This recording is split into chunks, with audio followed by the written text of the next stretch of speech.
क्या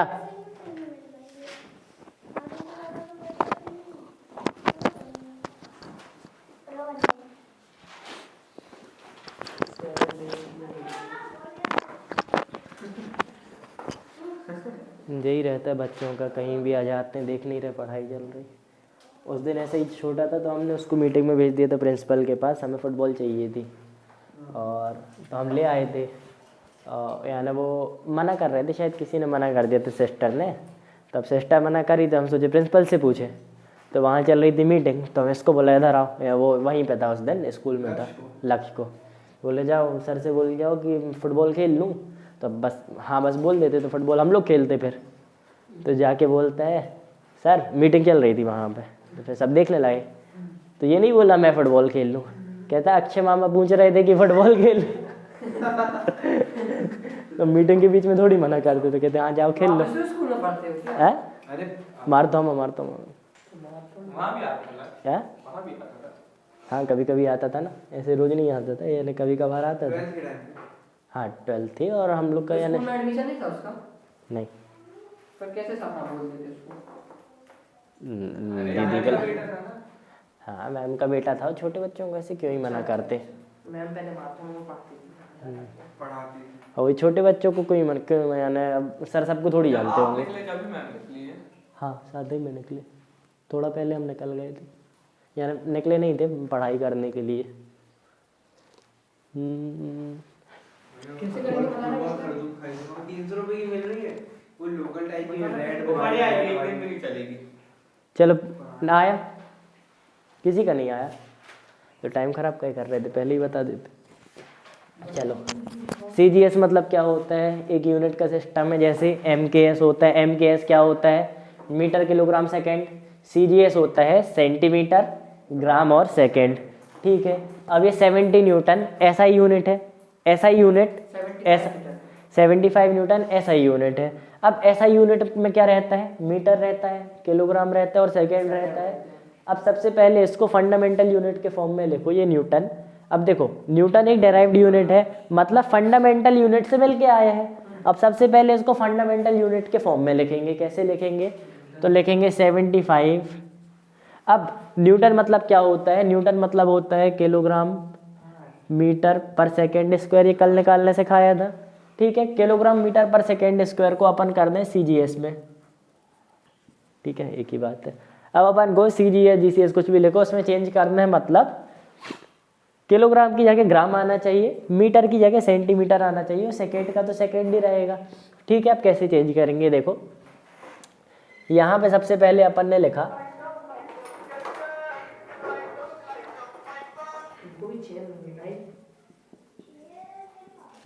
N1U1 = N2U2, पहले ही बताया था, मतलब मैग्नीट्यूड और यूनिट है, और ये भी मैग्नीट्यूड और यूनिट है, मतलब इन मैग्नीट्यूड का अगर यूनिट से मल्टीप्लाई करेंगे तो दूसरे मैग्नीट्यूड का दूसरे यूनिट से मल्टीप्लाई करने में सेम आना चाहिए। मतलब अगर यहाँ पे U1 बड़ा है तो फिर N1 छोटा हो जाएगा, अगर N1 बड़ा है तो U1 छोटा हो जाएगा, सिंपल सी बात है। अब देखो यहाँ पे मान लो अगर 50 रुपये हैं, मान के चलो $1 50 रुपये का है, ठीक। तो अब यहाँ पे होगा $1। अब अपन को पता है डॉलर बड़ा कि रुपए, तो डॉलर बड़ा, ठीक। अब यहाँ पे अगर डॉलर बड़ा है तो ये छोटा हो गया ना, एक डॉलर बड़ा है इसलिए एक छोटा हो गया। यहाँ पे मैग्नीट्यूड बड़ा है इसलिए करेंसी छोटी हो गई, रुपए आ गया। तो मतलब या तो U1 बड़ा होगा, अगर U1 बड़ा हुआ तो N1 छोटा हो जाएगा, अगर N1 बड़ा हुआ तो U1 छोटा हो जाएगा। लेकिन दोनों का मल्टीप्लाई करने के बाद आंसर इक्वल आएगा, मतलब $50 1 रुपए के बराबर होता है। थोड़ा ऐसे कर लो ना, अगर ना दिख रहा हो तो अच्छे से दिख रहा है, ठीक है। चलो अब N1 U1 is equal to N2 U2 अपन को समझ में आया। अब इसको यहाँ पे अप्लाई करना है।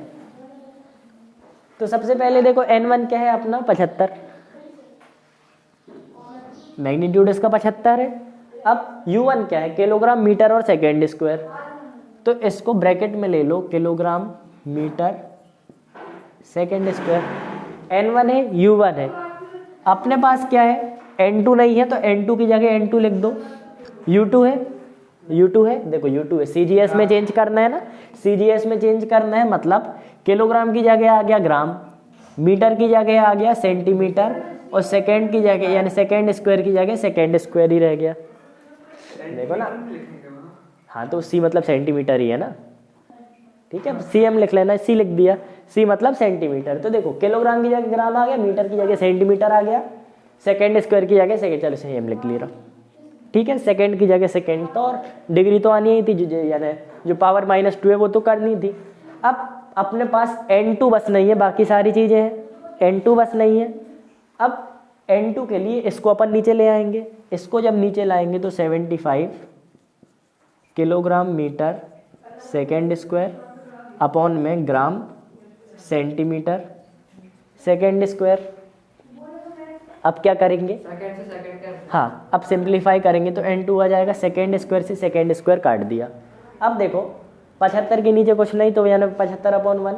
किलोग्राम ग्राम नहीं कट सकता, मीटर सेंटीमीटर नहीं कट सकता, सबसे पहले यूनिट, यानी देखो डायमेंशन के हिसाब से कट जाएगा, लेकिन अपन को यूनिट सेम लानी पड़ेगी, ठीक है। यूनिट सेम कैसे लाएंगे, तो सबसे पहले अपन, अच्छा डायमेंशन के हिसाब से कटने का क्या मतलब बोला, कल बताया था ना डायमेंशन कैसे कटती। देखो किलोग्राम काय की डायमेंशन है, देखो किलोग्राम मान लो किसकी यूनिट है, मास की, ठीक है। ग्राम भी मास की यूनिट है। अब अगर मास से मास कटेगा तो यहाँ पे मास नहीं आएगा, देखो टोटल मास से टोटल मास कट गया तो यहाँ पे मास पक्का नहीं आएगा। लेंथ की यूनिट, सेंटीमीटर भी लेंथ की यूनिट, ml हो जाएगा ना, हाँ देखो ml, ये भी ml है, तो यहाँ पे ml नहीं आएगा, यानी कट गया ना, तो यहाँ पे डायमेंशन नहीं आएगी। लेकिन हमने कल बताया था कि डायमेंशनल फॉर्मूला करेक्ट हो सकता है, लेकिन फिजिकल फॉर्मूला के लिए अपन को मैग्नीट्यूड चाहिए, तो यहाँ पे फिजिकल फॉर्मूला के लिए मैग्नीट्यूड चाहिए पड़ेगा। तो देखो अब मैग्नीट्यूड कैसे चेंज होता है, ग्राम की जगह देखो किलोग्राम को अपन ग्राम में कन्वर्ट कर दें, 75, 1 किलोग्राम में कितने ग्राम, 1000 ग्राम। मीटर को भी सेंटीमीटर में कन्वर्ट कर लो, सेकेंड स्क्वायर तो कट ही गया। अब क्या करें, G से G कट गया, CM से CM कट गया। अब क्या बचा, 75, 1000 और 100 बचा, इनको मल्टीप्लाई कर देंगे तो N2 की वैल्यू आ गई 50 हो जाएगा, हाँ 75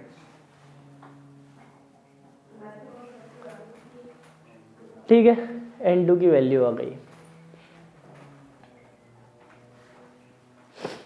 अब N2 की वैल्यू क्या आई, देखो इसके नाम कोई और N2 की, हाँ आप भी उसी मेथड से करवाए थे ना, एक और नहीं इसी मेथड से करवाया था तब भी। अब यहाँ पे डायमेंशन से नहीं काटेंगे तो कुछ और करवा रहे हैं। नहीं, डायमेंशन वाले तो कल कराया था, ये अपन ने फिजिकल वाली मेथड करी, यहाँ पे डायमेंशन की नीड नहीं पड़ी। देखो डायमेंशन कहाँ का रोल आया यहाँ पे, कि इससे ये नहीं कटेगा, क्यों, क्योंकि सेम डायमेंशन नहीं है, इससे यही कटेगा, सेम डायमेंशन है, यहाँ पे डिवाइड होगा लेकिन कटेगा नहीं। अब देखो 5 आ गए, ये अपने पास आ गया N2, N2 के साथ N2 की यूनिट लिख दो, N2 के साथ N2 की यूनिट लिख दो, तो ये पूरा आ जाएगा। तो ये पूरा क्या कहलाया, अब देखो N2 आ गया, तो मतलब इसको टोटल इसको ऐसे लिख सकते हैं 75 ग्राम सेंटीमीटर सेकेंड स्क्वायर। यहाँ पे क्या था 75 किलोग्राम मीटर सेकेंड स्क्वायर की यूनिट थी, यहाँ पे आ गया 75 ग्राम सेंटीमीटर सेकेंड स्क्वायर। इस पूरे को मिला के अपन 1 न्यूटन बोल रहे थे, तो इस पूरे को मिला के इस पूरे को मिला के एक डाइन बोलेंगे। इसको 1 न्यूटन कह रहे थे ना, इसको डाइन कहेंगे। उसको ग्राम सेंटीमीटर सेकंड स्क्वायर के लिए ग्राम सेंटीमीटर सेकेंड स्क्वायर इसलिए लिए क्योंकि सीजीएस में चेंज करना था। सीजीएस देखो ये एसआई यूनिट थी, एसआई यूनिट में होता है किलोग्राम मीटर सेकेंड पर सेकेंड स्क्वायर। अब इसको सीजीएस में चेंज करना है। सीजीएस में जो मास है, मास की यूनिट होती है ग्राम, तो वहां पे ग्राम आना चाहिए। अब यहाँ मास की यूनिट किलोग्राम थी, वहां ग्राम होती है तो ग्राम आएगा। लेंथ की यूनिट सेंटीमीटर होती है, वहां सेंटीमीटर आएगा। सेकेंड की यूनिट सेकेंड ही रहती है, इसलिए सेकेंड ही आया। अब देखो इसको 1 न्यूटन लिए, इसको 1 डाइन ले लिए। अब यहाँ पे इन दोनों में देखो तो 75 न्यूटन, 75 ये हो गया 10 की पावर 5, ये 5 जीरो हो गया 10 की पावर 5। तो अगर 75 न्यूटन को डाइन में चेंज करना है तो 10 की पावर 5 से मल्टीप्लाई करना पड़ेगा। ठीक है, इसको उसमें चेंज करना है तो 10 की पावर 5 से मल्टीप्लाई करना पड़ेगा। इसलिए कहते हैं 1 न्यूटन इज इक्वल टू 10 की पावर 5 डाइन। ठीक है, समझ में आया ये वाला? मिटाए ये क्वेश्चन करेंगे ना, अब देख लो एक बार। वहाँ पे अपन ने ग्राम सेंटीमीटर सेकंड के लिए, तो यहाँ पे भी वैसे लेंगे जब आ जाएगा n2। मतलब n2 जब आ जाएगा हाँ, तो उसकी वैल्यू चेंज नहीं हो जाएगी फिर जब उसको अपन पुट करेंगे? कहाँ से चेंज हो जाएगी? देखो n1 u1 n2 u2 निकालना था ना। अब n2 जब अपन ने निकाल ही लिया है तो यहाँ पे तो बस उसकी वैल्यू रखनी है ना कि n2, देखो n1 था, n1 की यूनिट थी, n2 आया तो n2 की भी तो यूनिट है। देखो n2 की यूनिट पहले से पता है, n2 आना बस रह गया था ना, तो यूनिट अपन ने पहले से रख दी, n2 अपना बाद में आ गया तो अब चेंज नहीं होगा। अब इसको अगर दोबारा बोलेंगे कि अब इसको MKS में चेंज करो तब फिर चेंज हो जाएगी। ये वाला समझ में आ गया? चलो अब हम मिटाते हैं, अब क्वेश्चन करो तुम लोग।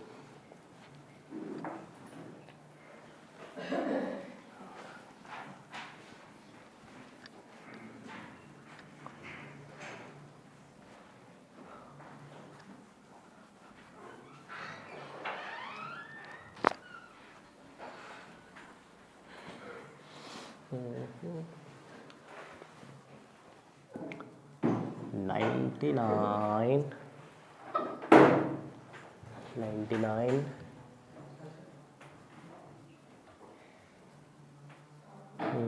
ग्राम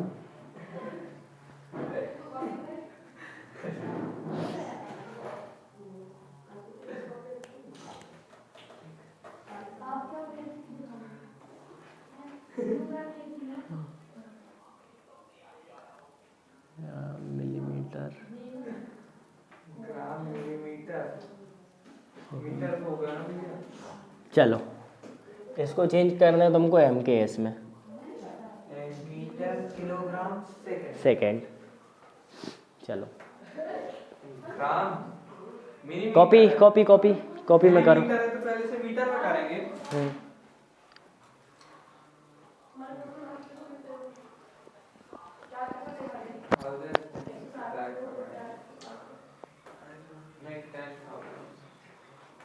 सबसे पहले इनको भी अपन किस में कन्वर्ट करेंगे?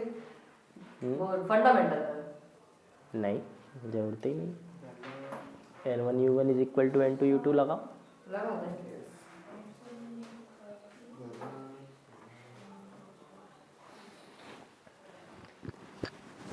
Metre millimetre metre kilometre metre भैया किलोग्राम, 1 मिलीमीटर कितना किलोग्राम है? हाँ 1 मीटर में तुम निकालो। 1 मीटर में कितना? 100 सेंटीमीटर। 1 मीटर में कितने मिलीमीटर पूछ रहा? 1000 मीटर आ जाएगा। सेकंड का जाएगा।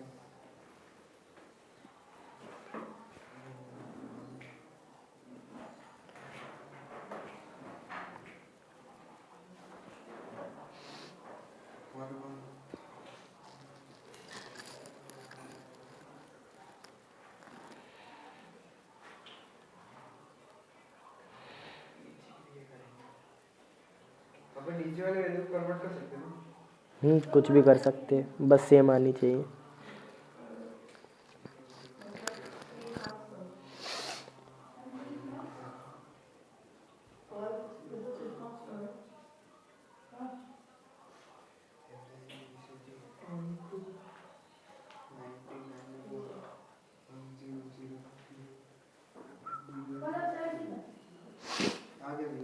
आ गया, क्या आंसर आया?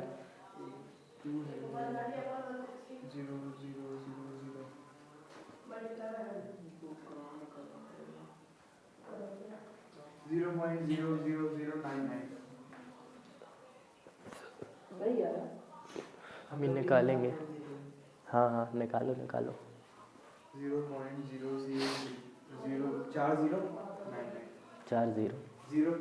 टिक टिक टिक। 0.00099। दिखाओ। नहीं, अपना करो।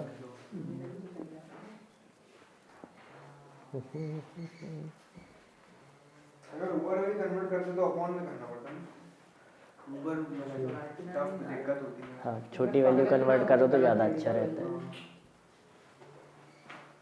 नमकीन आया। क्या आया किसले? नमकीन आया। 0.00009। चलो, 2 का सेम आया, मतलब वो सही होगा। चलो देखो क्या करें।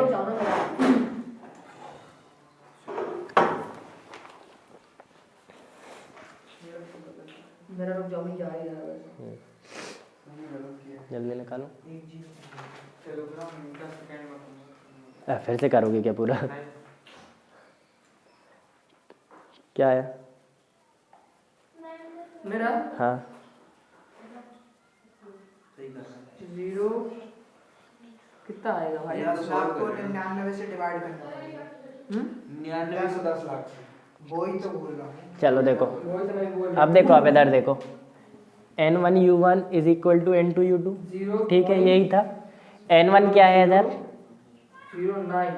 99 gram millimetre per second is equal to N2। N2 अपन को दिया नहीं है, M के S में यूनिट दी है। यहाँ क्या करना है? 0.009 मतलब 00।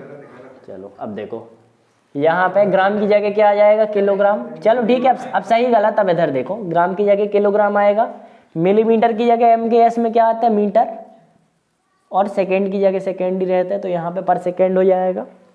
अब देखो, अब N2 बस लाना है, तो अपन क्या करेंगे? 99 gram millimetre per second upon kilogram metre per second is equal to N2। Per second से पर सेकेंड कटा। अब यहाँ पे देखो अपन ने कैसा किया? 99 ग्राम, किलोग्राम को ग्राम में किया तो आ गया 1000। मीटर को मिलीमीटर में। अब मीटर को मिलीमीटर में करेंगे 1000 और नीचे आ जाएगा 1000, है ना, क्योंकि 100 सेंटीमीटर और हर एक सेंटीमीटर में 10 मिलीमीटर, तो यहाँ पे भी आ गया 1000 मिलीमीटर। mm से mm कटा, g से g काटा, बस 10 की पावर 6 आ गया नीचे। इसको ऊपर लेके जाएंगे तो 99 इंटू 10 की power -6 is equal to N2, ये आ गया। अब 10 की पावर -6 लगाएंगे, मतलब 6 0 उधर कर देंगे, 6 0 इधर करेंगे तो 0.40 आएंगे ना। बोले थे हाँ सही था, इसने गलत बोला। 4 कैसे? 10 की पावर -6 से 10 की पावर -6 मतलब 1/10 की पावर 6 जो ये था। अब पॉइंट के बाद 6 डिजिट आने, देखो अपॉन में कितने जीरो हैं? 6, मतलब पॉइंट के बाद 6 डिजिट आने हैं। 0 की वैल्यू तो होती है। 0 की वैल्यू नहीं होती तो 99 पेपर में भी लिखा ना। 10 करोड़ रुपए का उसमें 0 की वैल्यू नहीं। चलो बेटा दे। हाँ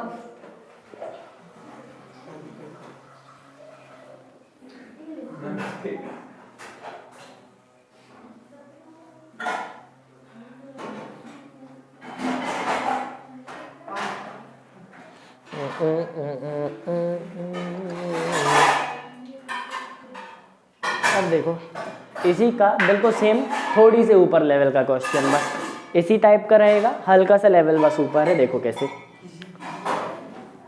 यहाँ पे तुमको लिख के लाए हैं, मास को एक्सप्रेस करना है फोर्स, वेलोसिटी और टाइम के टर्म में।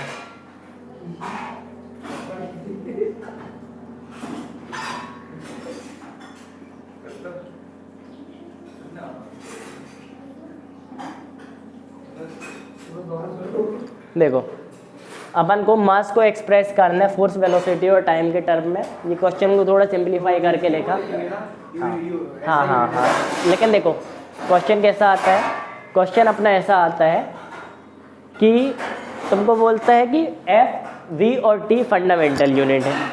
असली में अपन को पता है फोर्स और वेलोसिटी फंडामेंटल यूनिट नहीं है, टाइम बस फंडामेंटल है इसमें से क्वेश्चन में। लेकिन अपन को बोलते हैं मान लो एफ, वी और टी फंडामेंटल यूनिट है, तो तुम मास को डेराइव करो इन फंडामेंटल यूनिट्स की टर्म में। तो मास को डेराइव करना है इन फंडामेंटल यूनिट की टर्म्स में, करो। हाँ, मास को डेराइव करना है उन फंडामेंटल यूनिट की टर्म में, और फिर मास की एसआई यूनिट लिखो, मास की एसआई यूनिट लिखनी है, ठीक है। बहुत सरल सा क्वेश्चन है। पर इन तीनों की टर्म में कैसे करेंगे? एफ की ऐसे यूनिट किलोमीटर पर सेकंड। हाँ, kilogram metre per second square. Force की ना। चलो, क्या होती है मीटर पर second. Acceleration velocity upon time. हाँ, एक्सीलरेशन वेलोसिटी अपॉन टाइम। ये देखो ये हाँ ऐसा हो रहा है। हाँ हाँ, एक मिनट, तुमने एम ए लिखा ना, तो वो वेलोसिटी बगल में आएगा ना, कैसा किया दिखाओ। एफ, अच्छा एम ए, हाँ हाँ हाँ, ठीक ठीक। मास की एसआई यूनिट मीटर पर सेकंड। मास की तो मीटर, मास की तो किलोग्राम बस होगी। हाँ, आज फिजिक्स का पेपर दिखाया उन्होंने, आज फेल हुई है, बताने के लिए मना कर रहा था। हो ही नहीं सकता, बोल रहा था बताने के लिए। शाश्वत फेल नहीं हो सकता। नहीं, पेपर दिखाया है? हम नहीं मान सकते। पेपर दिखाया ही नहीं मैंने। बताने के लिए मना, मतलब भाई से नहीं बताना भाई। जल्दी पेपर दिखाया नहीं। नहीं, एक साथ के भैया से बोल दूंगा मेरे 30 मार्क्स आ गए हैं। वो मुझे पूछो वो सच बोल रहे हैं। दिखाया है। तो इतना तो नॉर्मली ऐसे ही पता चल गया था कि ये झूठा ही कह रहा है। नहीं मानो, अभी देख लेना निकाल दिखाएगा। हां ठीक है। पेपर आया होता तो शायद ये किसले सबसे पहले आके अपने नंबर बताता, हां पर दिखाया गया वो। इसने मना करा था ना, तभी तो नहीं बताया। वो तो दोस्त होगा तो नहीं बस पकड़ा गया तुमको। चलो चलो चलो, जल्दी निकालो।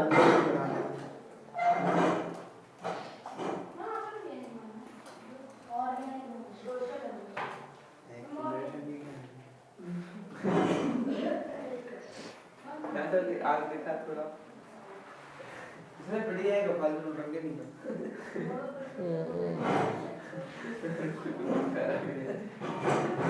फोर्स की क्या होगा? किलोग्राम। बहुत से किलोग्राम। तुम लोग तो एक मिनट, तुम लोग को तो बन जाना चाहिए, कल भी कराया था उस तरीके से करो। देखो अभी हमने पूरा दे दिया, कल तुम लोग को एक क्वेश्चन कराया था कि फोर्स को एक्सप्रेस करो इन 3 के टर्म में, और बताया था कि डायमेंशनली करो। तो ये तो बिना डायमेंशन के भी हो जाएगा, लेकिन तुम लोग से तो डायमेंशनली करते भी बन जाना चाहिए। इसको -1 निकाल दे। LT -1 होगा ना उसका V का, LT हाँ, v हो जाएगा LT-1, t हो जाएगा t, वो हो जाएगा फोर्स MLT-2, वो हो जाएगा m, तीनों की डिग्री। -3 हो जाएगा और वेलोसिटी को आ गया आंसर, आ गया। हां हाँ ठीक है, चलो। L2T- हाँ ठीक है, अभी करते हैं। अभी आकर के दिखाना। आ जाने दो इन लोग को। पॉजिटिव है तो पावर नेगेटिव है, एक पॉजिटिव है, तो क्या होगा?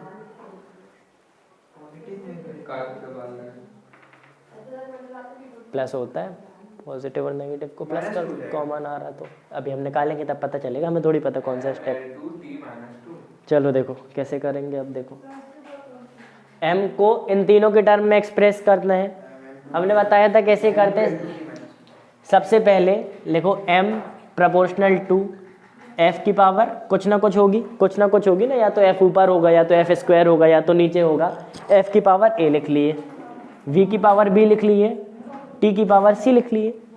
अब ये इन सब के प्रोपोर्शनल है, तो यहाँ पे इक्वल करके एक प्रोपोर्शनैलिटी कांस्टेंट लगा लिए, f की पावर a, v की पावर b और t की पावर c। ये कांस्टेंट अपन ने खुद, दरवाज़ा बंद करो बेटे, चलो ये कांस्टेंट डायमेंशन लेस होगा क्योंकि अपन ने डायमेंशन लेस कांस्टेंट लेके चला, मतलब कांस्टेंट की कुछ वैल्यू होगी, मैग्नीट्यूड होगा 10,000 15,000, लेकिन डायमेंशन नहीं होगी, यानी ना MLT ऐसा कुछ नहीं होगा। तो ये है डायमेंशन लेस कांस्टेंट।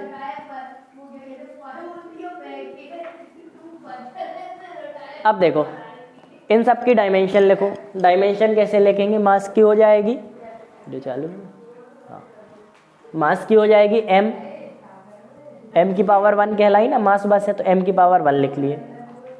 f की क्या होती है? MLT माइनस 2, तो MLT माइनस 2 की पावर आ गई a। अब यहाँ स्क्वायर ब्रैकेट रहता है, हमने ऐसे ही बना दिया। v क्या होता है? LT माइनस 1, इसकी पावर आ गई b, और ये हो गया t है ना, t की पावर c। अब देखो कैसे करेंगे, बस कंपैरिजन करना है, इसको थोड़ा सा सिंप्लीफाई करेंगे। सबसे पहले देखो m टोटल कितने हैं और कहीं नहीं है, m की पावर देखो केवल a कहलाई, m की पावर केवल a कहलाई, तो इसको सिंप्लीफाई करके लिख दिए m1 इधर, m की पावर a। अब देखो l, एक l है एक यहाँ, 2 l है, l को ले लिया कॉमन। अब l की पावर क्या क्या है? देखो यहाँ पे l की पावर कहलाई a और यहाँ पे l की पावर कहलाई b। अब मल्टीप्लिकेशन में है, कॉमन लेते हैं तो a प्लस b पावर का एडिशन हो जाता है, तो l की पावर a प्लस b हो गई। ठीक है, यहाँ पे कोई दिक्कत नहीं है इस स्टेप में। t 3 जगह है, सबसे पहले लिया t को कॉमन।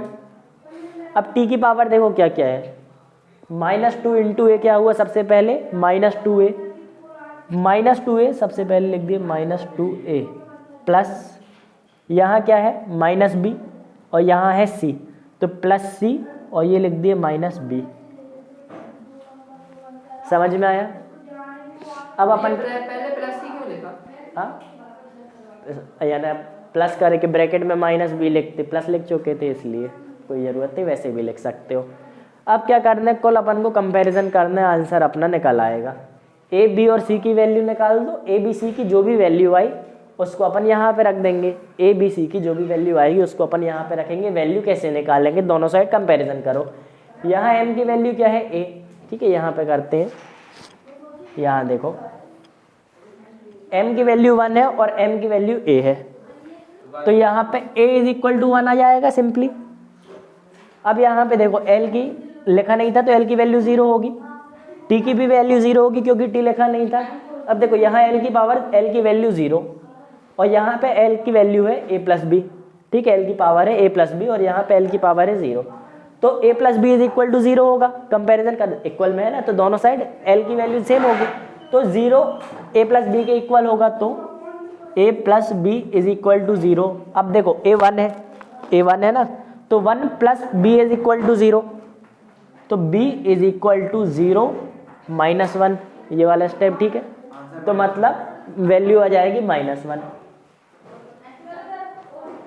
अब b की भी वैल्यू आ गई, ये देखो c - b - 2a, c - b - 2a = c - b - 2a किसके इक्वल होगा? 0 के इक्वल होगा, क्योंकि यहाँ टाइम की पावर ये है और यहाँ टाइम की पावर 0 है, मतलब इक्वल होगा 0 के, तो यहाँ पे 0 के इक्वल कर दिया। अब देखो किसकी वैल्यू पता है अपन को, किसकी वैल्यू पता है? a की और b की, a की और b की वैल्यू डालेंगे, c की पता नहीं, c माइनस b की वैल्यू है -1 -2, a की वैल्यू कितनी है 1 = 0, ठीक है। अब करेंगे तो c +1 - 2 = 0, 1 - 2 हो जाएगा -1 को उधर ले जाएंगे तो c की वैल्यू आ जाएगी 1, ठीक है। c की वैल्यू 1 आ गई, कैसे आई समझ में आ गया ना, उधर ले गए तो आ गई। a की वैल्यू 1, c की वैल्यू 1 और b की वैल्यू -1। अब क्या करना है, इन वैल्यू को इसमें पुट कर देना है, ठीक है। नॉर्मली इस फॉर्मूले में जब अपन पुट करेंगे तो क्या आएगा, m = k, f की वैल्यू क्या, f की वैल्यू क्या है, f की पावर क्या आएगी, सॉरी f की पावर a क्या है 1, f की पावर 1, v की पावर क्या आएगी -1 और t की पावर आएगी, तो यहाँ पे t की पावर आ गई 1, तो क्या होगा k f t by v। आ गया समझ में? k f t upon v। हटाने की यूज कर सकते हैं। नीड नहीं है, नीड नहीं है। कॉन्स्टेंट को क्यों? हट जाते हैं ना। देखो डायमेंशन लेस है तो डायमेंशन में तो फर्क पड़ नहीं रहा, ऐसे भी हट जाएगा। ओम सेम आंसर आया था? हाँ नहीं ना, सही है। सही आया था ना? नहीं, उसने दूसरे तरीके से किया था, वो तरीका भी ठीक है, लेकिन ये वाला तरीका हर जगह अप्लाई हो जाएगा।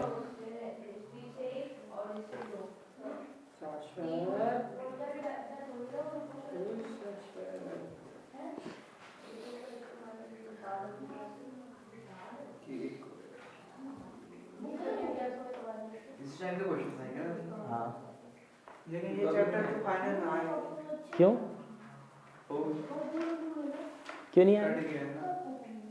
कटा नहीं है, फिर मतलब करारी दे दी उसके बाद एक का दे दिया। ऐसा थोड़ी पूरा आएगा फाइनल में, फुल पोर्शन अभी तो नहीं करा, लेकिन मैंने चैप्टर मैंने फुल नहीं आया, करा तो दिया है, सेकंड चैप्टर करा नहीं दिया? हाफ ही आएगा मतलब ये। नहीं दे ही नहीं सकते हाफ, 11th में क्यों हाफ देंगे? जितना हो जाएगा उतना पूरा है। जितना हो जाएगा उतना पूरा आएगा, शुरू से लेके आखिरी तक। हम लोग के तो वैसे भी पेपर कहाँ अप्रैल में होंगे, अप्रैल मार्च। कहाँ फरवरी में होंगे, आपके मार्च तो पहले मार्च के पहले पहले खत्म ही हो जाएंगे शायद। नहीं, मार्च पे चलेंगे। मार्च में स्टार्ट होंगे वो। देखो अब वो बात अलग है कि अगर ऐसा मैम बता दें अगर कि वो वाले नहीं पढ़ना, भले सिस्टर को बोला है लेकिन पेपर में नहीं देंगे, तो बात अलग है। नहीं तो सिस्टर ने तो पूरे के लिए बोला है।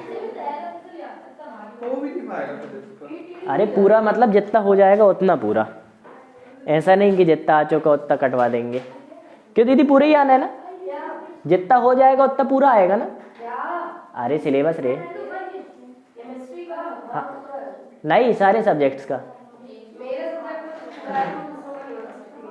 इतना सारा केमिस्ट्री पूरे मतलब 12 और 12 24 चैप्टर। इतना सारा कैसे पढ़ेगी केमिस्ट्री में? नीट वाली एक तो एक दिन में, यानी एक दिन में कितने चैप्टर पढ़ने पड़ेंगे? कुल 12 चैप्टर भी दोगे पेपर में? जितना हो जाएगा वो आएगा। जितना हो जाएगा। डिलीटेड क्या? इनऑर्गेनिक तो करा ही सकते हैं एसपीडी। करा दो जितना कराना है, बाकी मेन चैप्टर करा दो, यानी जो डिलीट नहीं हो पहले वो कंप्लीट करा दो। इक्विलिब्रियम तो कितना बड़ा चैप्टर होता है, उसको तो टाइम लगेगा। इक्विलिब्रियम तो हो ही नहीं पाएगा, वो तो पक्का ही से नहीं हो पाएगा। फिर ट्वेल्थ में क्या करेंगे तो? अरे अभी तुम लोग इक्विलिब्रियम को कठिन कह रहे हैं ना, अभी कल से हाइड्रोकार्बन शुरू कर दो, जल्दी जल्दी करो, हम हाइड्रोकार्बन का बेसिक कराते हैं। फिर लिख लिया? ठीक है, बन जाएगा ये क्वेश्चन। देखो ओम ने कैसा किया था, केमिस्ट्री है आज कल से। रुक जाओ, नहीं कल से क्यों? आज हाँ, देखो देखो पहले देख लो ओम ने कैसा किया था। सिंपल तरीका, एफ को इन तीनों के टर्म में लिखना है। अब देखो हर बार पॉसिबल नहीं रहता, लेकिन अभी इनकी वैल्यू सिंपल लिख रही है। क्या हुआ, सबसे पहले सॉरी एम को करना था इन तीनों के टर्म में रिप्रेजेंट। अपन ने क्या किया, सबसे पहले किसकी वैल्यू सबसे बड़ी दिख रही? एफ की दिख रही है। इन सब में से सबसे बड़ी एफ की समझ में आ रही, F equal to M A लिख लिया, है ना। अब इसमें एम आ गया, ए को अपन नीचे ले जाएंगे तो एम की वैल्यू लिख गई, एफ अपॉन ए की वैल्यू दिख गई। अब ए को अपन ने क्या ले लिया, वेलोसिटी अपॉन टाइम, तो ये हो गया force upon velocity upon time. ठीक है, अब इसको अपन ने उल्टा किया तो एफ टी अपॉन वी आ गया, मास वही आ गया। ठीक है, इसने इतने से मैं खत्म कर दिया। हाउ तरीका क्या हाउ बता तो दिया। Velocity upon time. ठीक है, मेन तरीका ये है ना, डायमेंशन वाला चैप्टर है। अगर 3 नंबर का आता है तो फिर ये सब किया जाता है, तो ये वाला अच्छे से करना। किस लिए कॉपी लाए हो फिजिक्स की? एक बार लगे हाथ हम चेक कर लें और कुछ बचा है कि नहीं, क्योंकि हमारी साइड से तो हमने करा दिया ये चैप्टर कंप्लीट। देखो एरर भी कंप्लीट करा दिया, डायमेंशनल एनालिसिस जो बच गई थी अपनी वो भी कंप्लीट हो गई, तो मतलब अपना सेकेंड चैप्टर पूरा कंप्लीट हो गया। थर्ड चैप्टर कंप्लीट हो गया था, कैलकुलस बस बची थी। थर्ड चैप्टर बाकी तो सारा कंप्लीट हो गया था। Motion and plane. Motion in a plane भी सारा कंप्लीट हो गया जितना मैम ने कराया था, और अब जितना नहीं कराया उतना तो अपन कर नहीं रहे थे। वेक्टर अपना कंप्लीट हो गया था। फिफ्थ चैप्टर जितना मैम ने कराया था उतना कंप्लीट हो गया है। उसके आगे करा रही हैं कुछ अभी फिजिक्स में। अब क्या हो रहा है फिजिक्स में? अभी क्या था? 6th चैप्टर स्टार्ट नहीं नहीं नहीं एनर्जी एंड नहीं, वर्क एनर्जी ठीक है। मोशन जितना छुड़वाया था एनएलएम उसके आगे कुछ करा रही है। उसके आगे नया चैप्टर चालू करा दिया। ठीक, 6th चैप्टर का आगे का हाँ यानी हाँ ना, यानी वर्क एनर्जी पावर चालू हो गया। चलो ठीक है, तो यानी एनएलएम भी अपना कंप्लीट हो गया। यानी फिजिक्स में अपना अब नया चैप्टर स्टार्ट करना, वो तो करना है। पुराने में कुल कैलकुलस बची है। ठीक है, कैलकुलस यानी डिफरेंशिएशन और इंटीग्रेशन 2 दिन का काम है, करा देंगे। दो हाँ, अरे तो मैथ्स में ज़्यादा रहती है ना, फिजिक्स में सबके लिए फिजिक्स में कम ही आती है।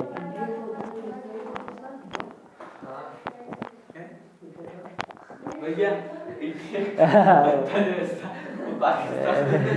आप बता रहे हो सबको। नहीं नहीं, इतना हिस्सा बस इंडिया ऑरेंज वाला, नीचे पूरा पाकिस्तान है।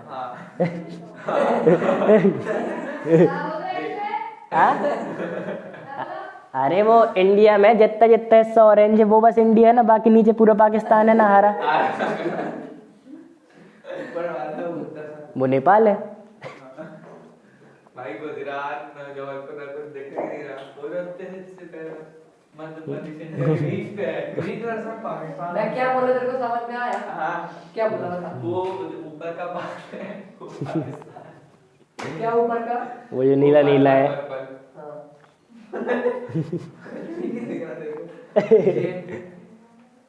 वही महाराज के पढ़ के देख कौन कौन से पता है मेरे को, पाकिस्तान से बगल में लिखा है, अफगानिस्तान लिखा है, चाइना लिखा है। पाकिस्तान की बाजू में है पाकिस्तान। हाँ ना, अफगानिस्तान भी देख ऊपर देख, उसके बगल में लिखा है, ऊपर के बगल में अफगानिस्तान। वो तो इतना पूरा इंडिया भी नहीं है, ये पुराना नक्शा है। बाकी जगह तो कब्जा है ना। और ऊपर का हिस्सा चीन खाया है, यहाँ का हिस्सा पाकिस्तान खाया है। खाया मतलब प्रोटेक्शन चल रहा है, लड़ते रहते हैं। हाँ, नहीं तो उन लोग अपने नक्शे में उसको अपना हिस्सा कंसीडर करते हैं ना, तो उन लोग को जो नक्शा पढ़ाया जाता है वो हिस्सा उनका है। चाइना को जो नक्शा पढ़ाया जाता है उसमें वो हिस्सा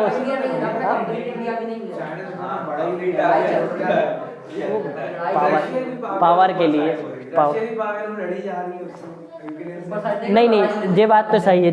चाइना का जो जैसा हो, पुतिन तो पागल ही है। हाँ, लड़ाई हो रही है ना, तो वहाँ वो कलर वो चला गया, वहाँ का खराब हो गई जमीन वहाँ की। पूरा बंजर है, हरी रही। वो मतलब यूक्रेन वाले हार भी नहीं मान उसका। हाँ हाँ, कॉमेडियन था बेचारा वो। अरे बड़ा गजब आदमी लगा। यानी पहले किसी को अच्छा नहीं लग रहा होगा, लेकिन ऐसा कि पुतिन के सामने हार नहीं मान रहा, पुतिन पावरफुल इंसान, मज़े ही आ गई यार। चलो देखो, अब ये कंप्लीट हो गया अपना फिजिक्स का पार्ट। केमिस्ट्री चालू।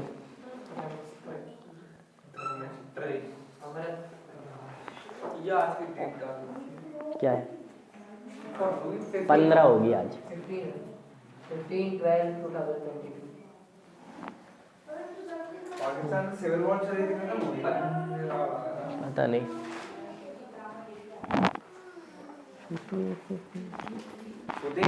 अगर अभी छोड़ा तो बहुत बेइज्जती हो जाएगी उसकी। हो चुकी है, हो चुकी है तो है, हो चुकी है। हो चुकी है। जब पूरी दुनिया ही कह रही है कि पुतिन ने क्या कर लिया, अगर इतने छोटे को नहीं कर पाए तो। इसलिए अपने छोटों से भी लड़ाई नहीं करनी चाहिए, यानी अगर छोटे झोंके नहीं तो फिर पूरी इज्जत खराब। ये भैया ये सब हम लोग को मैम करा दी, हम लोग को पता ही नहीं है क्या क्या है ये। क्या क्या है? तुम्हारा ध्यान कहाँ है क्लास में? स्पाम के स्पाम।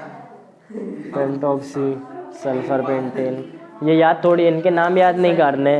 ये बस ये बताना है कि ये देखो, ये हेट्रोसाइकिल है कि क्योंकि इसमें कार्बन के अलावा कोई और आ गया, कार्बन के अलावा कोई और आ गया, हेट्रोसाइकिल है कि कार्बन के अलावा कोई और आया, हेट्रोसाइकिल है कि नहीं। नाम हम याद नहीं करने, इसके नाम नहीं आएंगे इसके।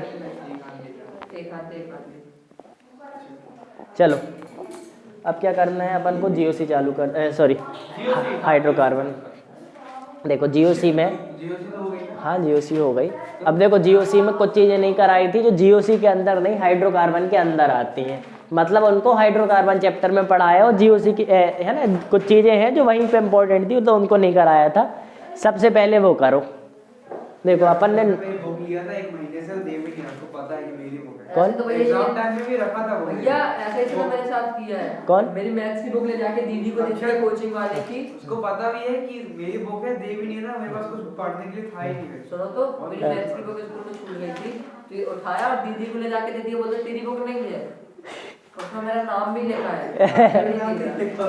चलो सबसे पहले देखो एग्जाम में क्या क्वेश्चन आया था तुम लोग के, सी यहाँ लिखा F, C माइनस, ये हो गया A, अब B। ये केमिकल वाला पार्ट कौन सा है COC में?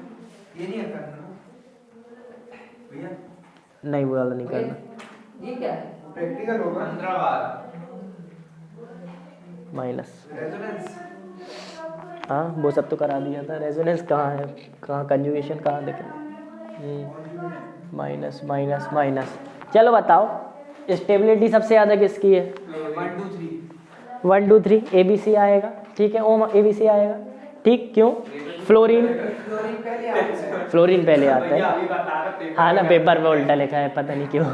देखो फ्लोरीन की सबसे ज़्यादा उसमें टफ आया था और बहुत सारे प्रिंटिंग मिस्टेक। नहीं, लेकिन ये वाला क्वेश्चन तो सही ही आया था।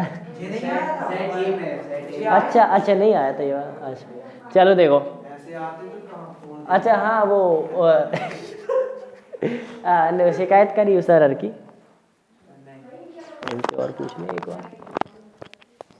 वीडियो पॉज कर दो। टॉप कर दो। केमिस्ट्री छोड़ हर एक सब्जेक्ट में टॉप कर दो। आज में पता कितने आए? 38.5 सबसे 32.5 बता रहे।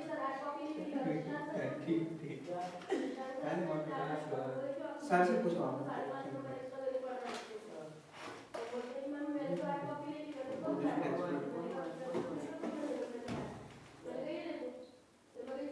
Who might you in Instagram?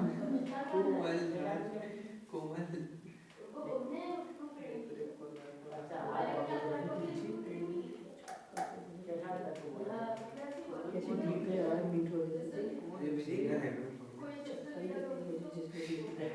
देखो ने भाई जूसी के साथ दोस्त।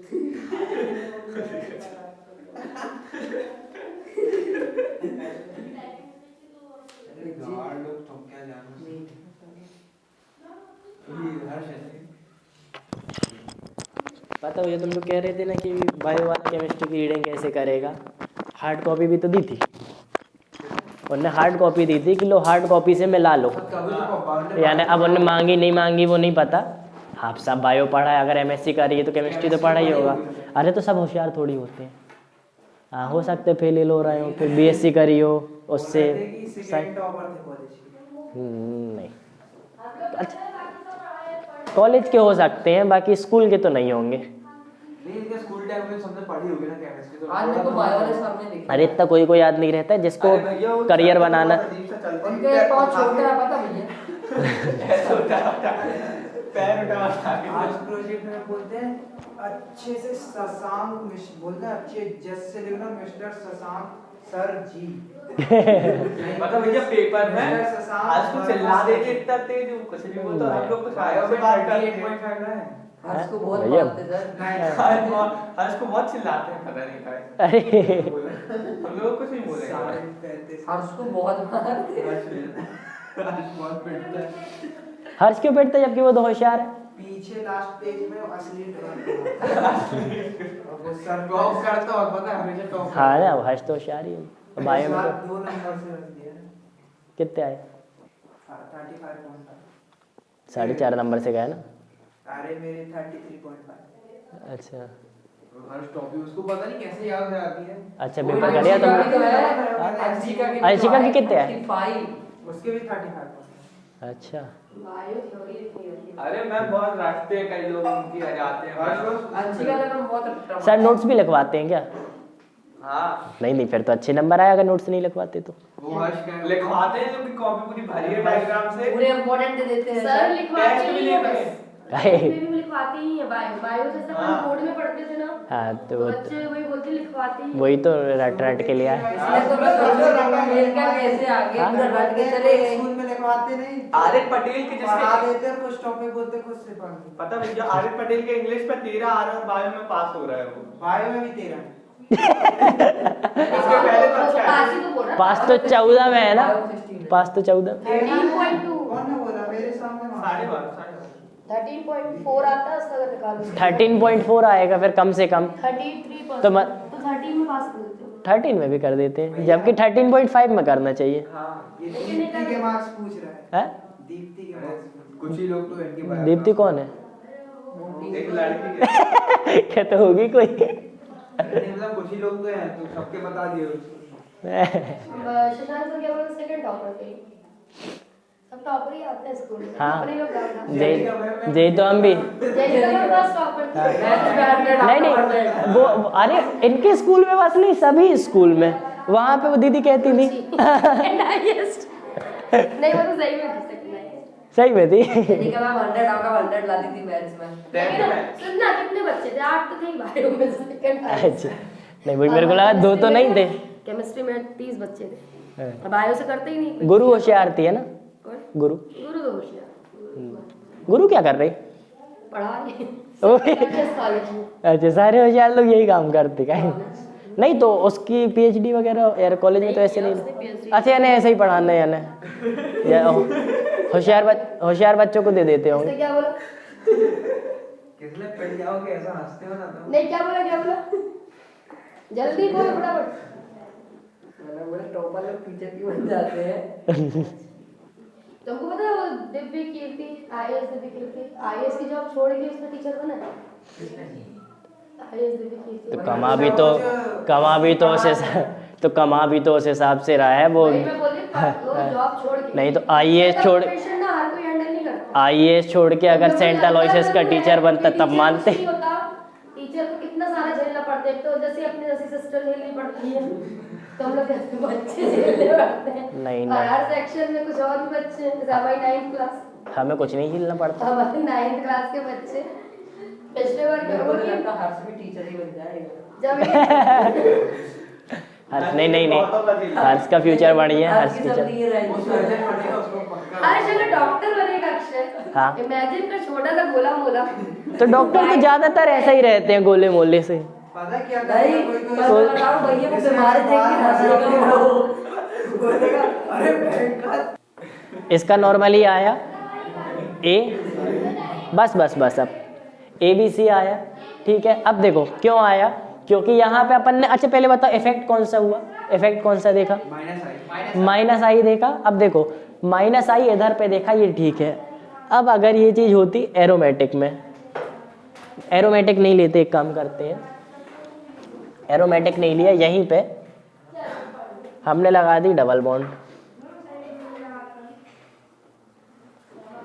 अब बताओ और डबल बॉन्ड के साथ यहाँ पे नेगेटिव भी लगा देते हैं इसमें कंफ्यूजन भी ना हो।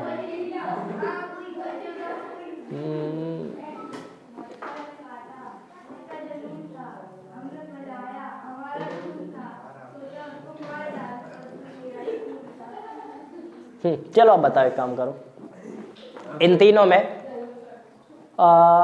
किसकी बताना है कि सबसे कम इलेक्ट्रॉन डेंसिटी।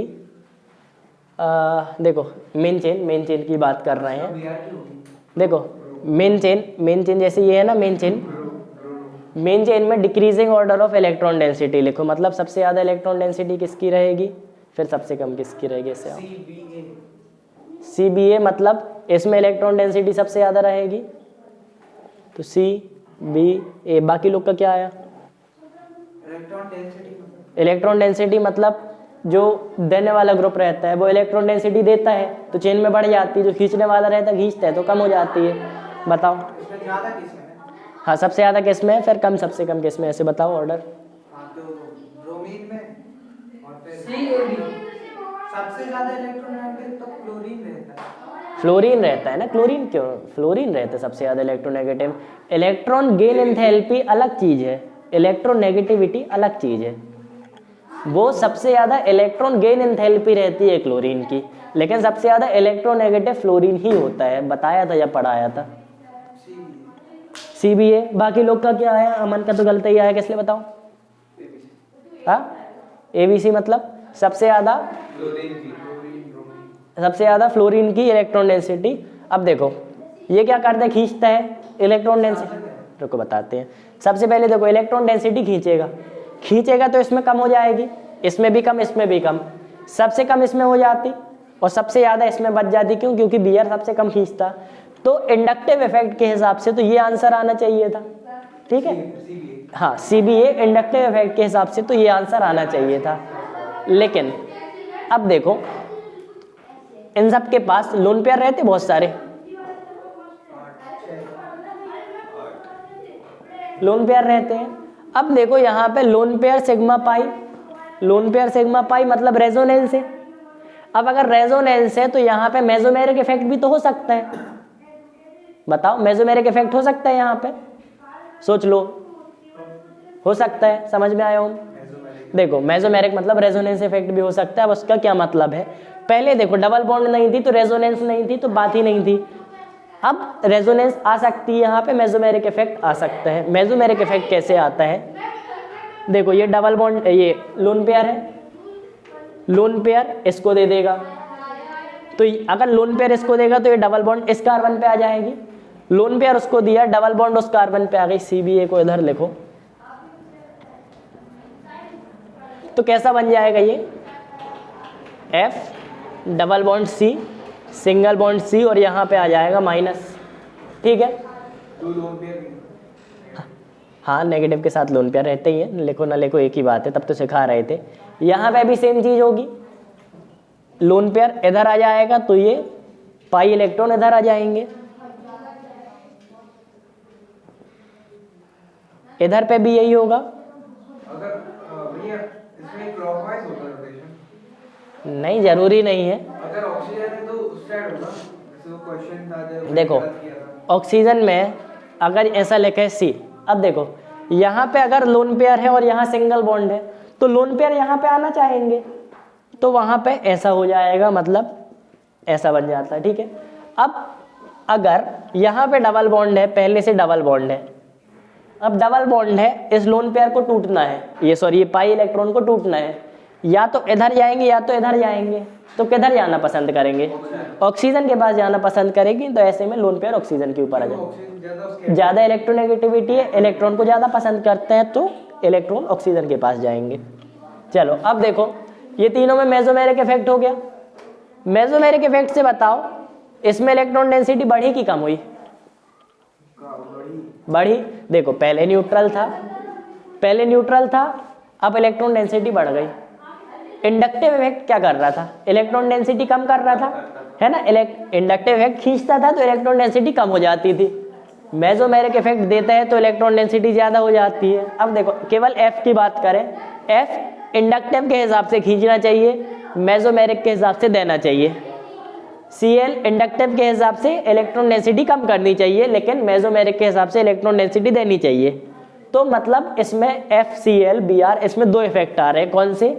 एक तो आएगा प्लस I, ठीक है, प्लस इंडक्टिव देने, एक आएगा माइनस I, क्यों? खींचने वाला इंडक्टिव इफेक्ट है, और एक आएगा प्लस M क्यों? देने वाला मेसोमेरिक इफेक्ट है ना, इलेक्ट्रॉन डेंसिटी दे रहा है मतलब देने वाला इफेक्ट है, तो प्लस M। तो हेलोजेंस में दो इफेक्ट शो होते हैं, ये चीज ठीक है, प्लस I भी माइनस I भी और प्लस M भी। अब बताओ ये अल्टीमेटली इलेक्ट्रॉन डेंसिटी खींचेगा या कम करेगा? यानी कम करेगा या ज्यादा करेगा?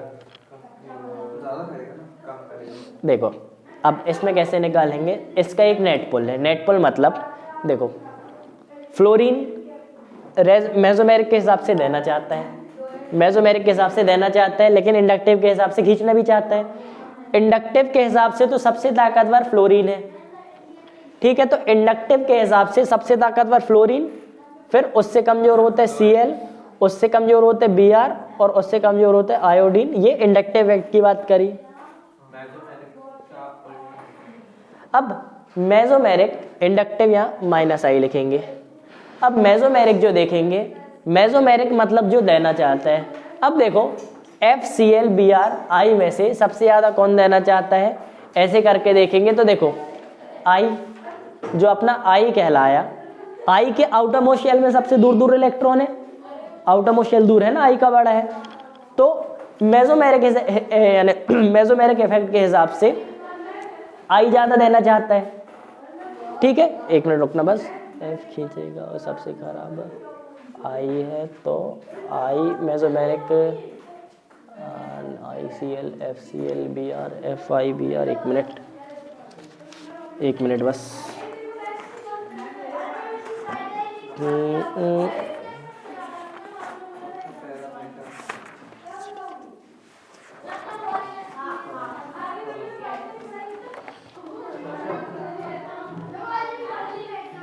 नहीं देखो यहाँ पे वो वाली चीज़ नहीं लगेगी, है ना, एक्सेप्शनल केस हो गया फिर से, इसलिए चेक किए थे।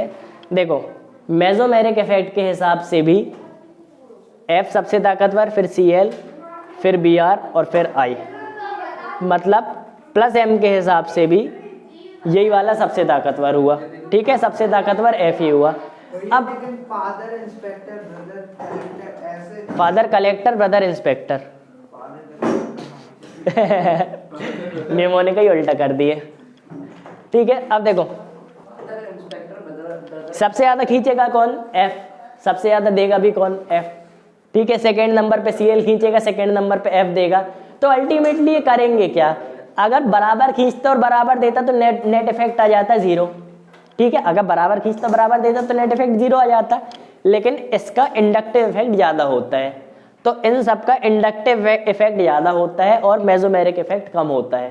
तो जो इसका नेट पुलिंग का इफेक्ट आता है, नेट इफेक्ट जो आता है पुल का आता है। क्यों नेट इफेक्ट पुल का क्यों आता है, क्योंकि देखो इंडक्टिव ज़्यादा ताकतवर है, इंडक्टिव क्या कर रहा है, खींच रहा है इस केस में, तो नेट इफेक्ट जो आएगा वो पुल का इफेक्ट आएगा। अब नेट इफेक्ट में सबसे ज़्यादा ताकतवर कौन सा होगा, देखो इसमें फ्लोरीन सबसे ताकतवर था, ठीक है, लेकिन देने के मामले में भी तो सबसे ताकतवर था। इसमें आयोडीन सबसे कमजोर था खींचने के मामले में, ठीक है, लेकिन देने के मामले में भी सबसे कमजोर था। तो इसका जो नेट इफेक्ट आता है, इसका आता है I, फिर Br, Cl और F। मतलब जो इसका नेट पुलिंग का इफेक्ट आता है वो सबसे ज्यादा रहता है I का, मतलब खींच, पुल मतलब खींचना, तो सबसे ज्यादा I का रहेगा। ठीक है, अब इंडक्टिव इफेक्ट के हिसाब से F का रहता है, लेकिन अगर दोनों को मिला लेंगे तो I का ज्यादा रहेगा। क्यों, अब समझ में आ रहा है, अरे एक खींच रहा है लेकिन उतना ही ज्यादा दे भी तो रहा है, तो नेट तो दोनों बराबर ही, तो बराबर नहीं ना, खींच ज्यादा रहा है दे कम रहा है। तो सही है ना। देखो देखो ये खींच ज्यादा रहा है दे कम रहा है, ये वाला खींच कम रहा है दे बहुत कम रहा है, समझ गए, इसलिए I ऊपर आ गया। तो I Br Cl F ये वाला समझ में आया। अब चलो कर ले इसको। हाँ नोट करो जरा, नोट करो एक बार अच्छे से समझ भी लो। नेट पुल का इफेक्ट I Br Cl और F होता है। एक दो क्वेश्चन करो उसके बाद नोट कर दें, ठीक, इसी के एक दो क्वेश्चन करो पहले। कोई क्या स्टेप क्वेश्चन, हाँ इसी के क्वेश्चन कराते हैं।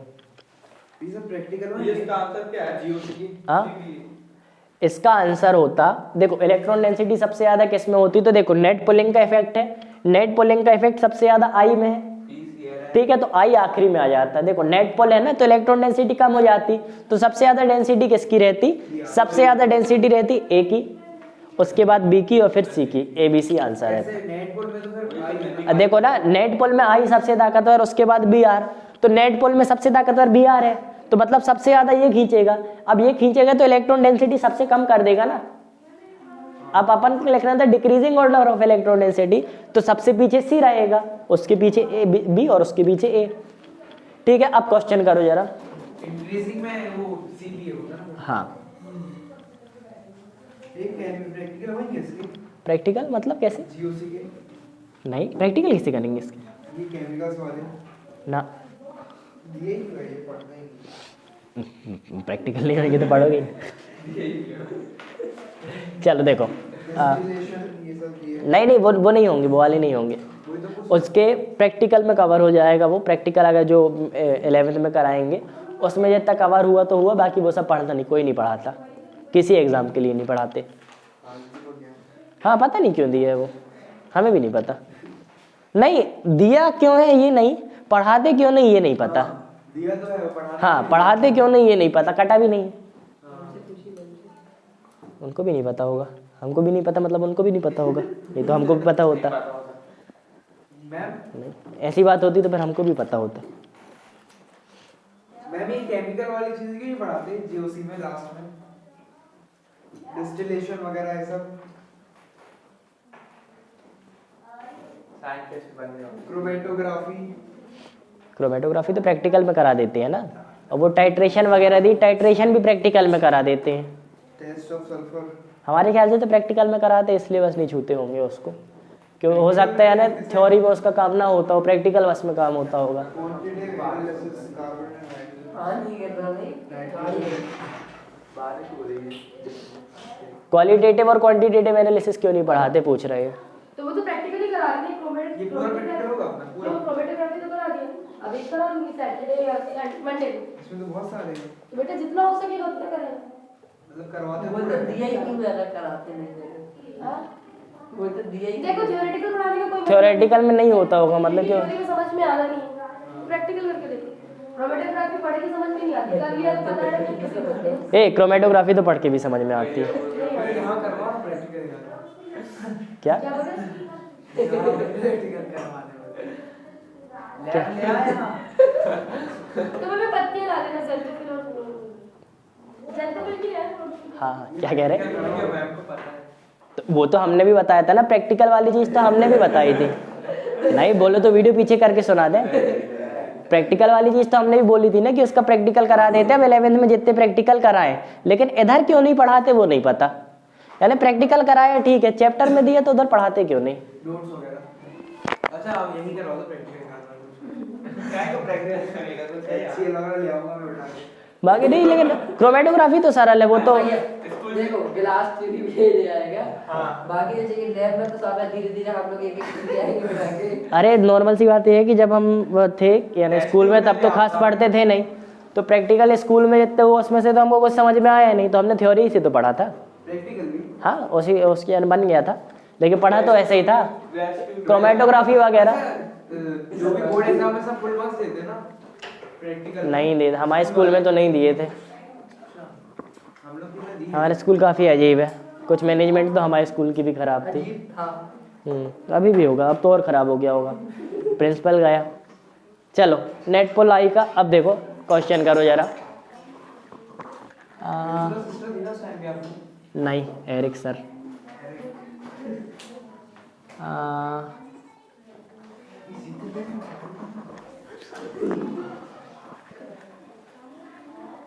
क्या कर रहे हो?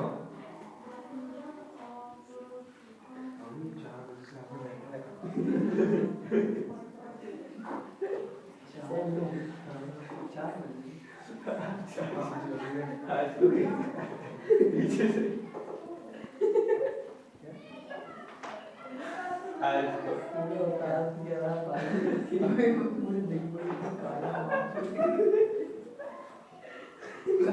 चलो चलो बस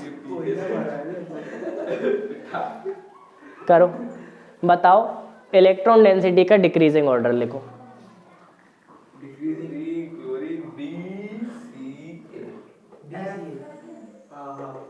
डिक्रीजिंग ऑर्डर लिखना है तो क्या आया। BCA सोच लो। ACB सबसे आगे ACB सोच लो एक बार, ACB की BCA।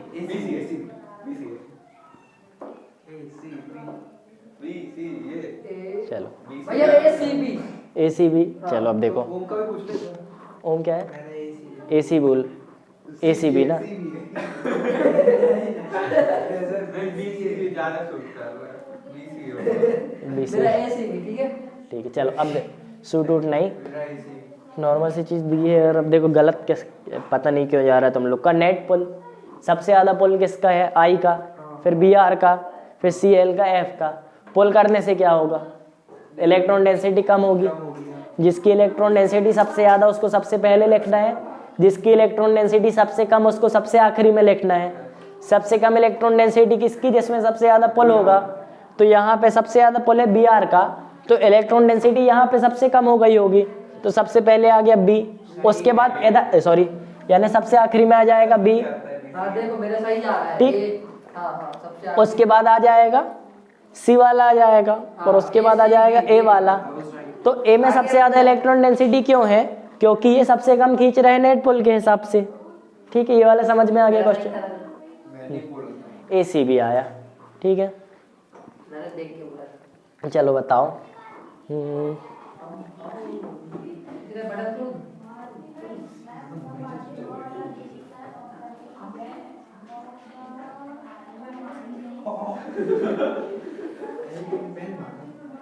नीचे कर रहा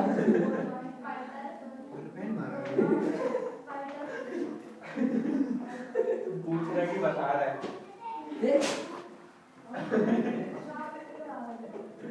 चल शीशे लेकर आता। तेरी वजह से चलो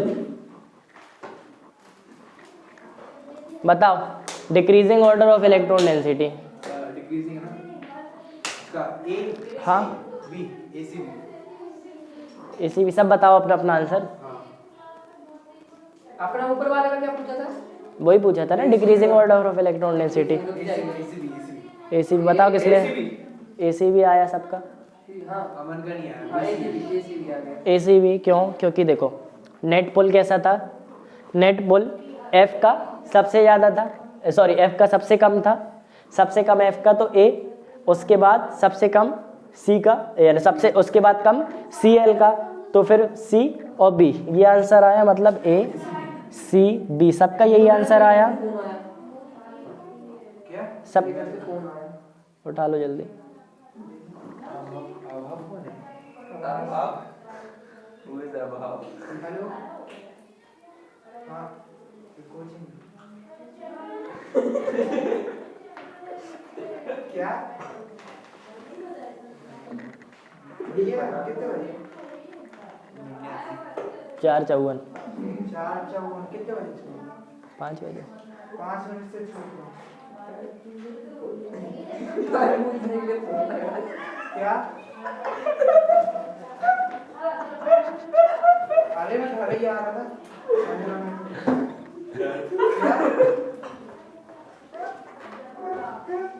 अरे घर ही में रहना, मैं आ रहा हूँ। ये छुट्टी कर दो। क्या हो गया? 5 मिनट से कर रहा ना, बोले तो। 5 मिनट वैसे हम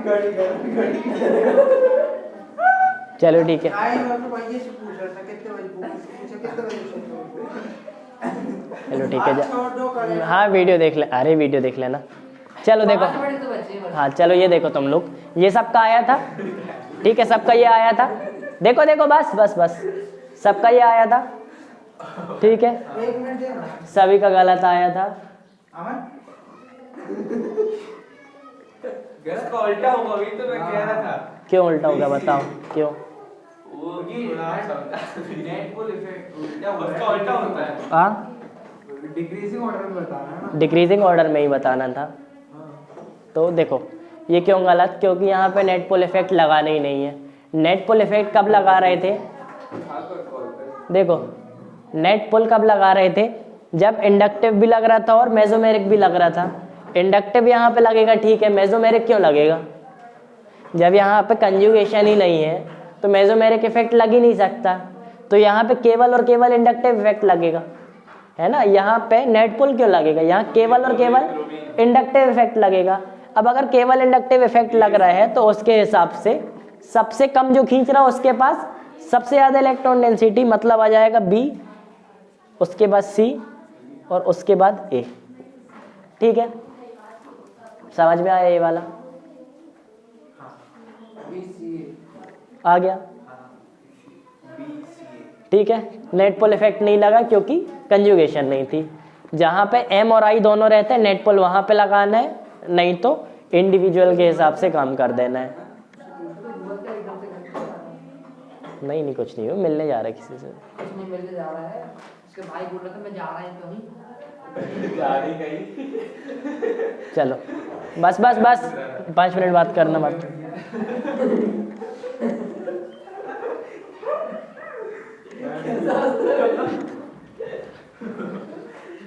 कांसे में कुछ देखिए ऐसे आ रही है टाइम कितना हो गया? सेल खत्म हो गया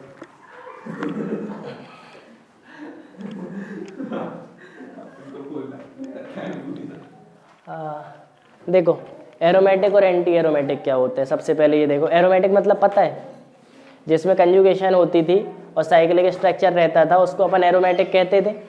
साइक्लिक स्ट्रक्चर प्लस कंजुगेशन रहनी चाहिए उसको एरोमेटिक कहते थे। मतलब कोई भविष्य का नाम है क्या? उसको पूछे ना कि वहाँ 5 मिनट बाद बात करना ना दूसरे टॉपिक में। बताओ इन दोनों में से कौन सा एरोमेटिक है कौन सा नहीं है।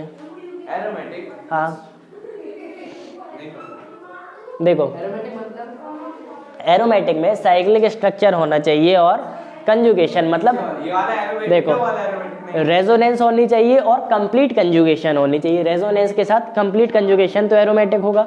हाँ, वो तो एरोमेटिक। ये वाला एरोमेटिक है, ऊपर वाला नहीं है। ठीक है, मतलब ये एरोमेटिक नहीं हो, ये वाला साइक्लिक और उसमें कंजुगेशन कंप्लीट नहीं है फिर? किसमें देखो, अगर साइक्लिक है और कंजुगेशन कंप्लीट नहीं है, मतलब मान लो इतना बस है। देखो इसमें रेजोनेंस हो रही है लेकिन कंजुगेशन कंप्लीट नहीं है, तो ये भी एरोमेटिक नहीं कहलाएगा, ये नॉन एरोमेटिक हो गया। ऊपर वाला भी नहीं कहलाएगा। देखो ये एरोमेटिक है, इसमें कंजुगेशन कंप्लीट है, वो नहीं कहलाएगा क्योंकि वो तो साइक्लिक ही नहीं है। ये वाला एरोमेटिक कहलाएगा। अब बताओ, अब ये एरोमेटिक है, अभी भी एरोमेटिक है। साइकिल है, अंदर कंप्लीट है कंजुगेशन। अब बाहर कुछ होता है उससे अपन को फर्क नहीं पड़ता। बाहर की कंजुगेशन कंप्लीट नहीं है ना? नहीं भी है तो क्या, अंदर तो एरोमेटिक है। अगर इसकी जगह CH3 कंप्लीट तो है। हाँ, अगर OH भी होता, मान लो लोन पेयर, उसके बाद भी एरोमेटिक कहलाएगा क्योंकि अंदर की कंजुगेशन कंप्लीट है, साइक्लिक स्ट्रक्चर भी है, तो इसको कहते हैं एरोमेटिक। ठीक है, ये चीज़ समझ में आई। सबसे ज़्यादा स्टेबल स्ट्रक्चर कौन से होते हैं? एरोमेटिक वाले। सबसे ज़्यादा केमिस्ट्री में स्टेबल स्ट्रक्चर होते हैं एरोमेटिक वाले। क्यों? बॉन्ड आपस में घूमती रहती है। जैसे अभी यहाँ बॉन्ड है ना, देखो 3 जगह नहीं है। अगले स्ट्रक्चर में जहाँ बॉन्ड नहीं है वहाँ आ जाएंगी, जहाँ है वहाँ से गायब हो जाएंगी। ठीक है, बॉन्ड घूमती रहती है, इसलिए ये वाला अपना कहलाया एरोमेटिक। ये भी नहीं कहलाया, ये भी नहीं कहलाया। एरोमेटिक मतलब समझ में आया। सबसे स्टेबल स्ट्रक्चर होते हैं एरोमेटिक। अब देखो सबसे स्टेबल एरोमेटिक, तो सबसे अनस्टेबल होते हैं एंटी एरोमेटिक, और जो बीच में कहीं रहते हैं उसको कहते हैं नॉन एरोमेटिक। सबसे ज़्यादा स्टेबल एरोमेटिक, सबसे कम स्टेबल एंटी एरोमेटिक, जो बीच में कहीं रहते हैं उनको कहते हैं नॉन एरोमेटिक। ठीक है, अब बताना। देखो नॉन एरोमेटिक तो पहचान ही लोगे, है ना। जो एरोमेटिक या एंटी एरोमेटिक ना हुआ वो नॉन एरोमेटिक कहला गया। अब देखो एक चीज़ सीखो, निकालते कैसे हैं। साइक्लिक होना चाहिए, बताया साइक्लिक होना चाहिए। एंटी एरोमेटिक भी, देखो दरवाज़ा बंद करो, देखो एरोमेटिक और एंटी एरोमेटिक दोनों साइक्लिक होने चाहिए। ठीक है, तो यहाँ लिखते हैं एरोमेटिक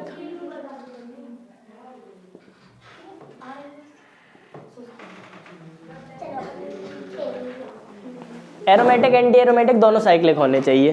तो यहाँ पे दोनों जगह लिख दिया साइक्लिक। कंजुगेशन दोनों में होनी चाहिए, कंप्लीट कंजुगेशन दोनों में होनी चाहिए। यहाँ लिखो कंप्लीट कंजुगेशन।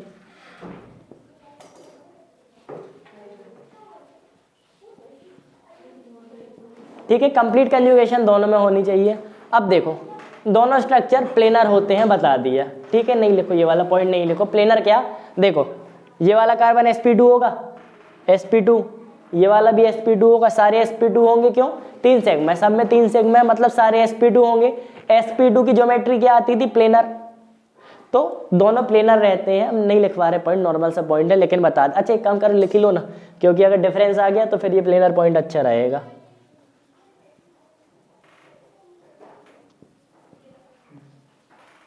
प्लेनर की स्पेलिंग चेक कर लेना एक बार किताब से बस। नहीं, वो अलग चीज़, हमारे ख्याल से यही स्पेलिंग है, बाकी एक बार चेक कर लेना। अब देखो दोनों स्ट्रक्चर प्लेनर होने चाहिए क्योंकि sp2 है सब में। अब देखो एक आता है मेन पॉइंट। देखो यहाँ तक तो दोनों सिमिलर है, इधर देखो यहाँ तक दोनों सिमिलर है। डिफरेंस का पॉइंट किधर है? डिफरेंस का पॉइंट इधर आता है।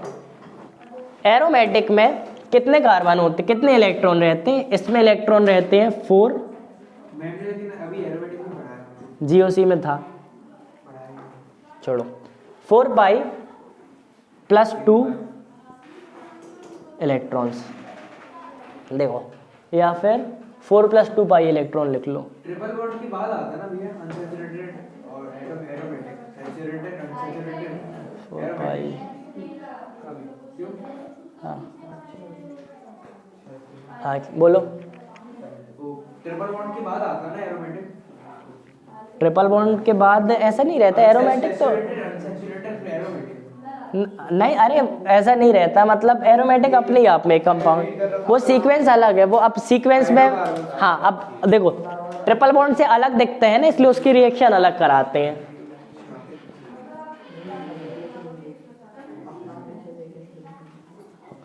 देखो 4 प्लस 2 पाई इलेक्ट्रॉन्स रहते हैं, नहीं यार 4 पाई प्लस 2 लिखेंगे,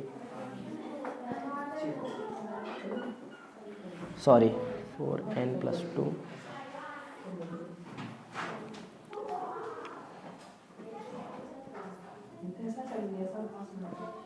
देखो इसमें 4n प्लस 2 पाई इलेक्ट्रॉन्स रहते हैं, इसमें 4n पाई इलेक्ट्रॉन्स रहते हैं। 4n प्लस 2 पाई इलेक्ट्रॉन्स का मतलब देखो पाई इलेक्ट्रॉन क्या रहते हैं, देखो जो भी पाई बॉन्ड में रहे वो पाई इलेक्ट्रॉन कहला गए, ठीक है।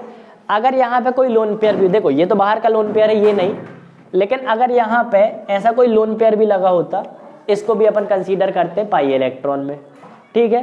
तो मतलब यहाँ पे 4n प्लस 2 पाई इलेक्ट्रॉन रहते हैं और यहाँ पे 4n इलेक्ट्रॉन रहते हैं। अब देखो एक क्वेश्चन करो, नॉर्मली इसी वाले में देखो साइक्लिक है, कंप्लीट कंजुगेशन भी है, प्लेनर भी है, इसमें इलेक्ट्रॉन देखो कितने हैं, पाई बॉन्ड 1 2 3 4 5 6 पाई इलेक्ट्रॉन है। अब 6 पाई इलेक्ट्रॉन देखो इस फॉर्मूले में डालेंगे जब अपन, यहाँ लेके 4n प्लस 2 पाई इलेक्ट्रॉन रहने चाहिए, तो 4n प्लस 2 रहने चाहिए, है कितने 6। अब दोनों को अपन इक्वेट करके देखेंगे, दोनों को इक्वेट करें तो 4n is equal to 6 minus 2 मतलब 4 आ गया, n की वैल्यू 1 आ गई, n एक पॉजिटिव नंबर आ गया, नेचुरल नंबर आ गया। अगर n एक नेचुरल नंबर आ गया मतलब n की वैल्यू पॉसिबल है। अब देखो n की वैल्यू क्या हो सकती है, 1 2 3 है ना, ऐसी वैल्यू हो सकती है, n की वैल्यू 1 2 3 हो सकती है, 0 भी हो सकती है, 1 2 3 बस 0, हाँ 0 भी हो सकती है, 1 अरे आगे यानी आगे तक हो सकती है और 0 भी हो सकती है। इधर भी n की वैल्यू 0 1 2 3 यानी होल नंबर सारे हो सकते हैं, लेकिन फ्रैक्शनल नहीं है ना, 0.2 0.5 ये वैल्यू नहीं हो सकती। अब देखो 4n प्लस 2 निकाल लिया, इक्वेट किया, नेचुरल होल नंबर आ गया, मतलब अपना ये वाला एरोमेटिक कंपाउंड है। अब ये वाला बताओ जरा, ये वाला कैसा है, नॉन एरोमेटिक नॉन एरोमेटिक तो है नहीं, देखो साइक्लिक है, नहीं है, किस लिए साइक्लिक है, कंजुगेशन कंप्लीट है, pi sigma pi sigma pi sigma pi है ना, तो मतलब एरोमेटिक नहीं, मतलब एरोमेटिक या एंटी एरोमेटिक दोनों हो सकता है। प्लेनर है, प्लेनर तो रहेगा ही। अब देखो मेन पॉइंट क्या, 4n प्लस 2 पाई इलेक्ट्रॉन है या फिर 4n पाई इलेक्ट्रॉन है। अब डाल के देख ले, इसमें इलेक्ट्रॉन कहते हैं सबसे पहले 4, अपन डालेंगे पहले एरोमेटिक वाले फॉर्मूले में 4n प्लस 2 पाई इलेक्ट्रॉन, ठीक है, पाई इलेक्ट्रॉन ना लिखे, 4n प्लस 2 वाले इज इक्वल टू कितने इलेक्ट्रॉन है इसमें 4, 2 को उधर ले गए तो -2 मतलब 4 - 2 2 आया, तो 4n is equal to 2, n is equal to 1/2। अब देखो n की वैल्यू फ्रैक्शनल आ गई, होल नंबर तो नहीं है, मतलब एरोमेटिक तो नहीं है, एरोमेटिक नहीं है। अब अपन इसकी जगह, देखो देखने में लग रहा है लेकिन नहीं है। अब एंटी एरोमेटिक वाले का क्या फॉर्मूला है, 4n, तो अपन इसमें डालते हैं 4n इज इक्वल टू 1 2 3 4 4 है 4, तो n की वैल्यू आ जाएगी 1, n एक होल नंबर है, तो अब ये कंपाउंड कहला गया एंटी एरोमेटिक। अब देखो ये कंपाउंड क्या कहलाया बताओ, एंटी एरोमेटिक, ये तो ना एरोमेटिक है ना एंटी एरोमेटिक, ये है non aromatic, non aromatic, non aromatic है। तो देखो ये कहलाए एंटी ये कहलाए एरोमेटिक, क्यों, साइक्लिक है, कंप्लीट कंजुगेशन है, प्लेनर भी है और साथ में 4n+2 पाई इलेक्ट्रॉन है। साइक्लिक है, कंजुगेशन है, लेकिन 4n पाई इलेक्ट्रॉन है, मतलब कहलाया एंटी एरोमेटिक। कंजुगेशन ही नहीं है, कंजुगेशन नहीं है।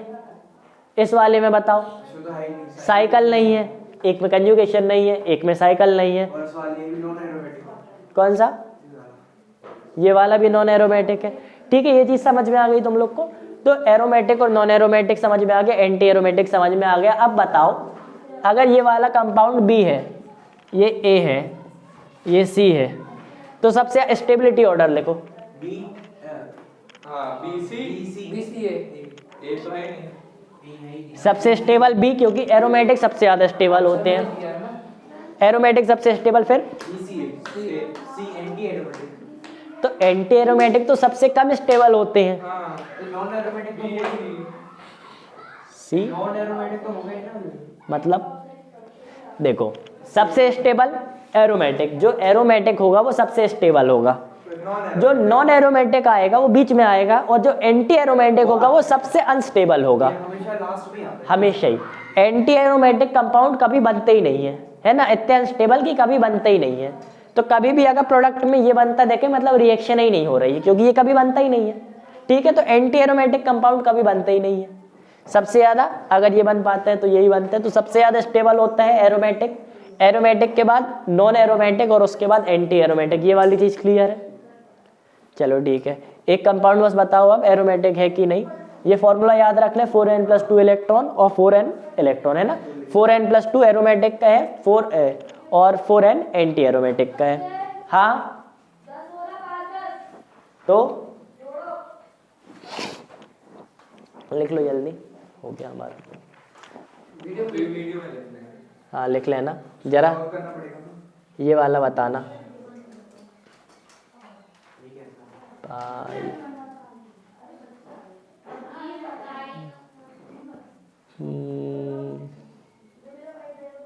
ये वाला, एक मिनट।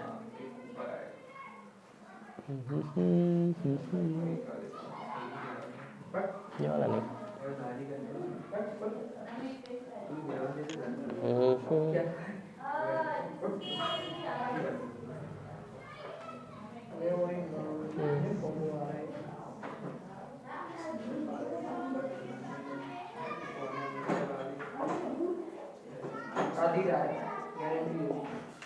बताओ जल्दी बताओ, चलो तीनों में से।